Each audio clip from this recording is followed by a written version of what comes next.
Hi, how you doing? Today I thought I'd share with you my plant shopping wish list.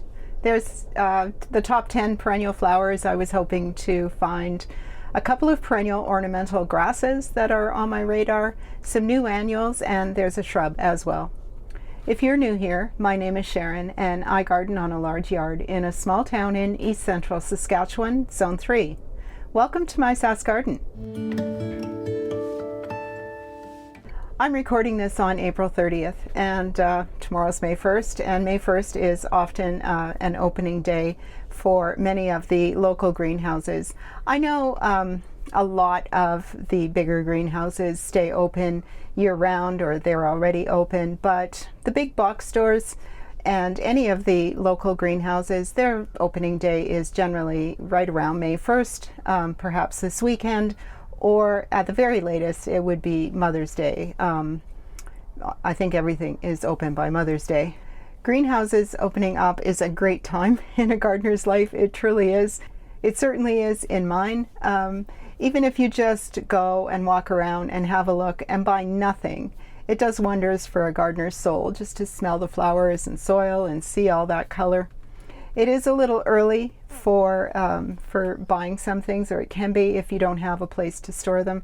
The nice thing about perennials is that for the most part you should be able to just keep them outside during the day, keep them well watered. Maybe if we get, particularly cold nights, you'd have to perhaps put them in the garage or something like that. But I think perennials and shrubs, if you're buying those now, you're good to go. And I've mentioned a few times before in past videos that I keep basically a perpetual list on my phone of plants to watch for while shopping. It's a fluid list. I cross off and add as I buy things or as I see things that I want to get. And a lot of that comes from reading and researching, especially through the winter. Or maybe I've seen a plant in a video or a photo someone shares. So a quick note in my app, in my notes app on my phone, just means I won't forget about it and to watch for it. I tend to keep both the Latin and the common names on my list, so I'm going to refer to both in this video. I do find it quite helpful to be able to zero in when I have the correct Latin name. I'm predominantly a perennial gardener, and I use annuals for some pots and containers. My focus is generally on perennials, but there are a few annuals that I want to take a closer look at this year too, and I'll just get to those at the end of this video. First, I want to talk about named varieties and why that name matters. One named variety is not the same as the next. You see a plant and ask what it is, and perhaps let's say it's a salvia. And you might even get the name of the type of salvia it is. They're all similar, but they can definitely have different traits, and that depends on the breeding that has gone into them. One salvia is not the same as the other. One coneflower is not the same as the other coneflower. And my favorite, catmint cultivars, are not the same as that horrid, ugly, seed-grown catmint that I'm still trying to get rid of in my yard because I made the mistake of seeding it. And on the other hand, named cultivars of catmint, they're beautiful. They don't seed out, the long-blooming, vibrant flowers. And the difference between that generic $6 perennial and that specific $20 variety is the years of breeding that have gone into it, and that's for better blooms and better branching and better behavior in the garden. I frequently refer to the proven winner varieties in my videos, and that's because I'm a fan of them. I am not affiliated in any way, shape, or form with proven winners or with any other plant breeding company.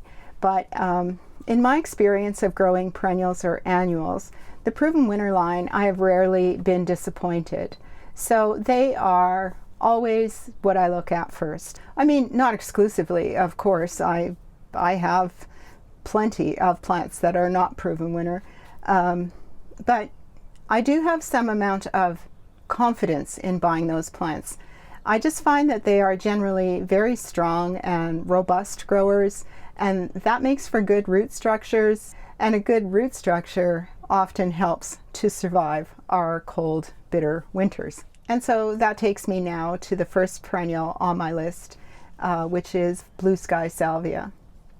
This is a proven winter hybrid variety of perennial salvia, reportedly hardy to USDA Zone 3.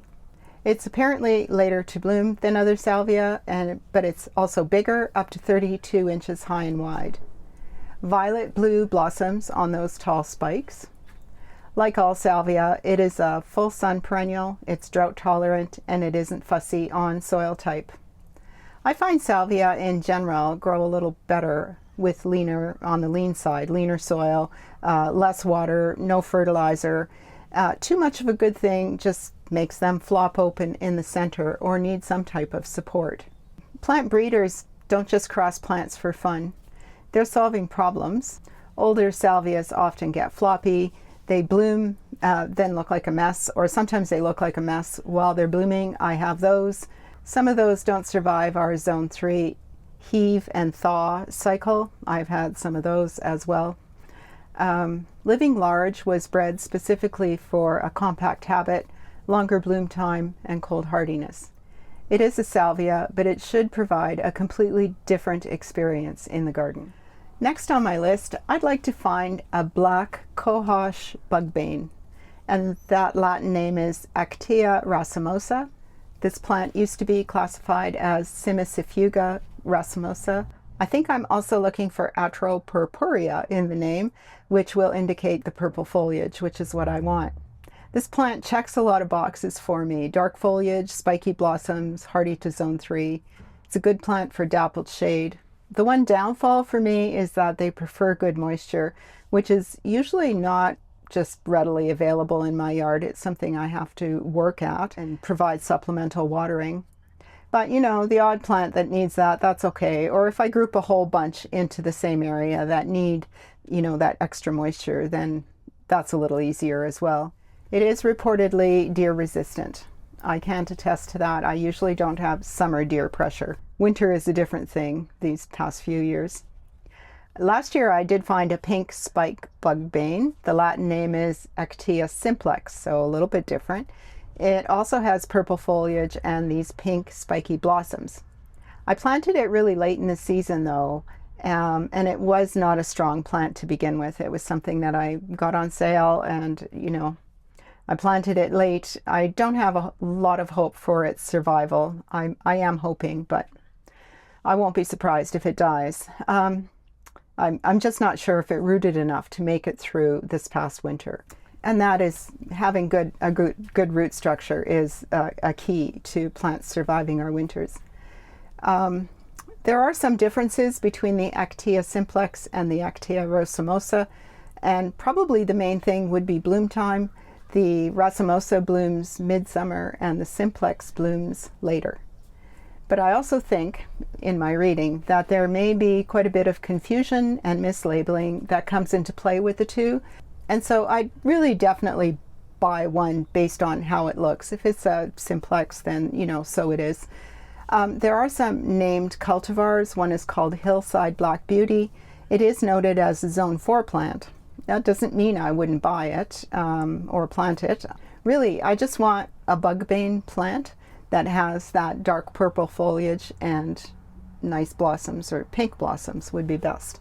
The next plant on my list is in the Stachys family, and the Stachys are those lamb's ears. That's in the Stachys family, but so are the Betonies, and the one I want in particular is Stachys macrantha Superba, which is big Betony. In my notes I have it mentioned that it is a wonderful plant for sun or shade. Spreads slowly, but it's not invasive and it doesn't reseed, and it has pretty violet pink flowers. I grow two other Betony plants. One is Summer Romance and the other is Humolo. These two are both known as wood Betony, and their blooms last quite a long time. I do quite like them. Then after the blooms fade and they're trimmed off, the plants still have nice foliage. The foliage doesn't decline through the season. Big Betony is not big in stature, like you would think, you know, thinking about big Betony, you'd think it would be huge, but it's not. It's only 1 to 2 feet tall and wide, has purpley pink spiky blossoms. It's drought tolerant once established, and it would probably be pretty good for the very front of the border. In my yard, I'd maybe mix it in with some lady's mantle. at the front of the border. And I currently have Lady's Mantle growing in the back border, which is dappled shade. With any luck, the Big Betony and the Lady's Mantle would bloom at the same time. Lady's Mantle blooms like a foamy yellow color, very nice. The Big Betony is said to be deer resistant and rabbit resistant. As I said, I have neither of those pressures during the growing season, or at least I haven't yet. The backyard at least is fenced, and with the trees and stuff, there's probably not much chance of deer jumping in during the growing season. In the winter is a different story. Next on my list is Veronica. There's lots of Veronica. And I grow a couple of Veronica spicata, which are also called speedwell. But I'm hoping to find two specific varieties. The first is from the Explosion series, and it's called Bicolor Explosion. This looks like a beautiful, really beautiful Veronica. It has generally everything someone would want in a perennial. It's well behaved, clump forming, generally tidy, and the foliage remains nice after trimming back the old blossoms. Veronica are said to be drought tolerant once established, but I have one that sulks terribly when it gets dry. Maybe I have to move it. There are a few other colors in the Explosion series, pink, blue, purple, but I'm quite drawn to this bicolor. And the other Veronica that I'd like to find is called First Love. It's the same. It's a compact, clump-forming, mid-season bloomer. Nothing special in that way, but the flower color is what I'm after. I mean, just take a look at that. That's a beautiful pink. I think it would really show up in the landscape nice. Next for me on my list is perennial cranesbill, or Geranium sanguineum, and it's called Elke. And I'd really like to find this one. I think it's been around for quite a while. And admittedly, I'm not one to look over perennial geraniums all the time. And when I do, I usually just see the same old blue ones like Johnson's Blue or something like that. It's too bad because there are so many beautiful perennial geraniums, but we always seem to see the same old things in the garden center. Elke has beautiful blossoms. It's low-growing, compact, mat-forming type of perennial that's perfect for the front of a sunny border. They tolerate part shade, but they do better in full sun. I did find a bag of perennial bare root geranium. Just can't remember the name of them. 7 roots, and I've started them, and they've been growing downstairs and now in the greenhouse. And actually today I'm starting to harden off perennials outside. This looks like it might be similar to Elke in stature. And that's what I'm kind of hoping for, is something a little bit lower growing and profuse blooming, and these nice pinkish flowers. And so if I do find Elke, I would still buy it even though I have these, just to see if there is much of a difference. I grow a lot of Thalictrum. It's commonly known as Meadow Rue, and I love it. It's a beautiful dainty plant. It has naturalized in the partly shady areas of my backyard, and I encourage it to seed out. It's really not it's not a thug. It's a beautiful little perennial to have. Thalictrum has, like I said, these dainty but really resilient foliage. Sort of resembles columbine foliage a bit, but it has none of the bug or disease issues that can plague columbine. At least in my yard, columbine foliage tends to get very ratty very quickly. The Thalictrum is different. As I was reading up about Thalictrum, here's a bit of folklore. Once upon a time, the newborn infant was placed upon a pillow filled with Meadow Rue, and that was to ensure a prosperous life. And apparently Thalictrum means to flourish. A specific variety called Elin is on my wish list. And this is particularly for the flower color, although I quite like the purple tinge stems and the sort of bluish foliage that is on this plant as well. But the flowers, while it's in bloom, would steal the show.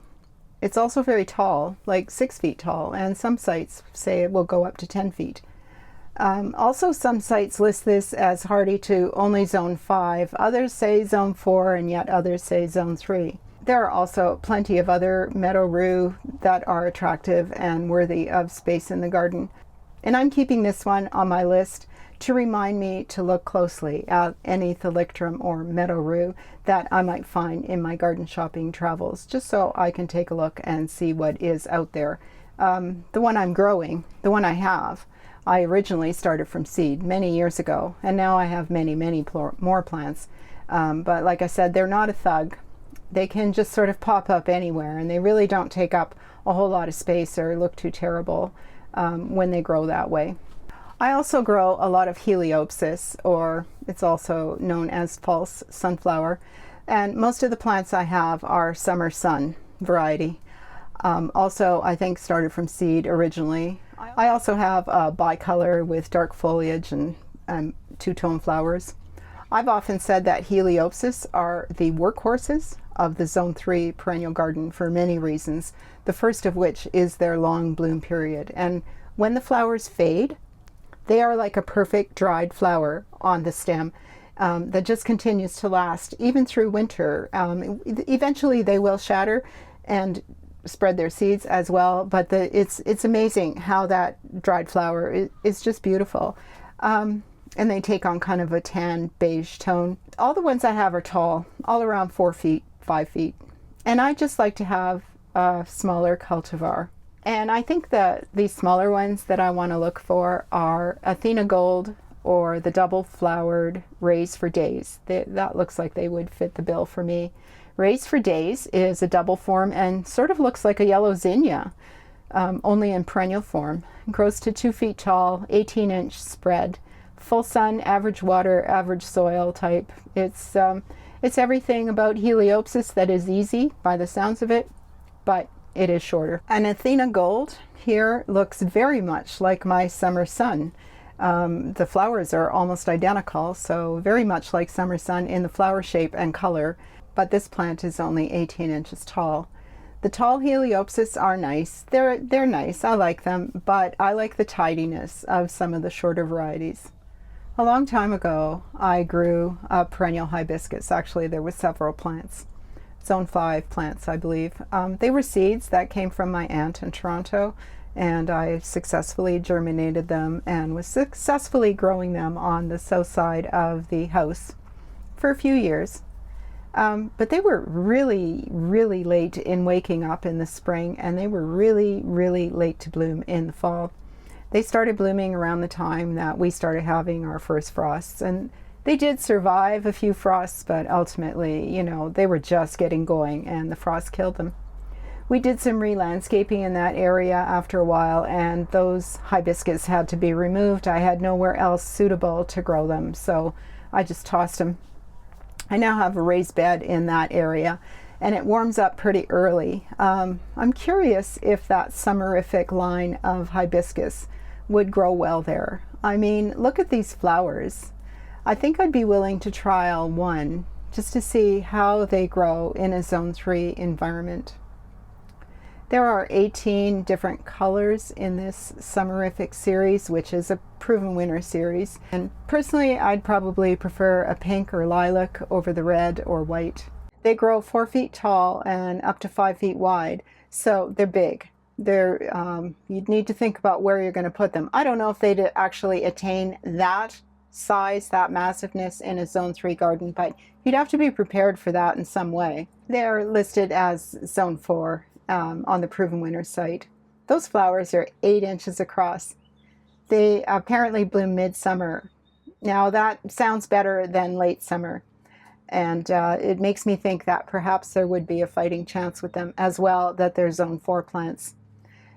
Some, like this Evening Rose cultivar, have dark foliage. I think in full sun in a sheltered location, these are worth a try. I have to apologize. It's a very noisy day. There's a road grader at the moment. There's trains. There's semis.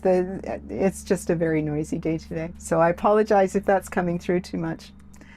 Next on my list is a perennial called Veronicastrum virginicum.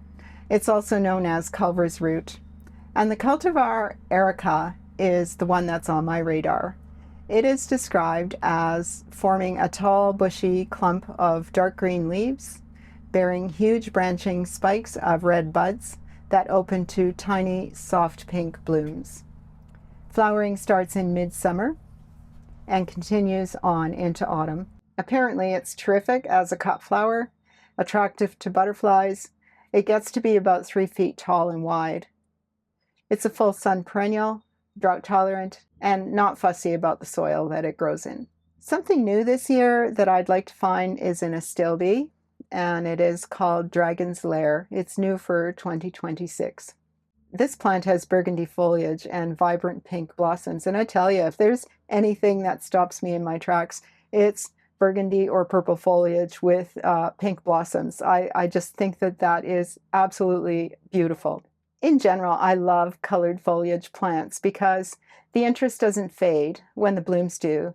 You know, think of a delphinium or a lily, beautiful in bloom, but definitely not much to look at otherwise for the 4 months of the growing season. Dragon's Lair astilbe is a brand new cultivar and apparently the first or one of the first with this dark chocolate or purple foliage. This plant, like most astilbe, can be grown in full sun here in our northern climate, but they would need a lot of moisture if you were doing that. If I were to find it, I'd plant it in my increasingly growing part shade backyard. That's where it would go, where I have other astilbe planted, and I'm actually expecting a few more perhaps today, bare root ones. I'm also on the lookout for another or perhaps even 2 more giant fleece flower, and the Latin name for those is Persicaria polymorpha. This plant is a showstopper, and I really want more of these in the garden. I have one. It's perennial, it's massive, strong and long-lived. It doesn't reseed, so that's a huge benefit for me. It's not a thug. You know, it does get bigger. It is a very big perennial, but it doesn't have a flopping issue and it doesn't reseed. It doesn't run. There's just so many good things about this very large perennial. It's also drought tolerant, which is another huge plus. You know, more and more, that's what I'm looking for is drought tolerant plants. This is an outstanding perennial for the back of a deep border or somewhere where it can be allowed to grow to its full potential, which would easily get to 6 feet tall and wide. My neighbor has one. I think it's more like 8 feet tall and maybe 10 feet wide. It's been growing there for probably 20 years. Beautiful. It really is. It's fairly quick to start up in the spring, sends up these beautiful astilbe-like flower stems in June in my yard, and they persist for a long time. The spent flower stems are equally as pretty because they change to more of a pinkish coloring. At the same time, they're still throwing out like smaller blossoms, not a full flush of blooms, but a smaller bloom. And the combination is really, really pretty. I think that this is a hugely underused perennial for cold climate gardeners. It really is. And that takes care of the perennial flowers. I do have a couple of ornamental grasses on my list. Ornamental grasses all have pretty much the same things in common. They're heat tolerant, they're drought tolerant. Most of them are drought tolerant unless you go into the reeds or something, which are different. And most of them are deer resistant. You know, the deer were eating a lot of stuff in my yard this winter, but they did not touch the Calamagrostis Karl Forster grass, which was right next to the apple stems. They were munching on. Many of the ornamental grasses have a long season of interest because the look is not dependent on a big display of showy flowers. And so I have 2 on my list for this year. Now I bought some seeds for Little Blue Stem. I haven't seeded them yet. But if I see either of these 2 proven winter cultivars in my travels, I probably will be getting one. The Latin name for Little Blue Stem is Schizocerium scoparium, and the cultivar that I'd be looking for is called Prairie Winds Brush Strokes.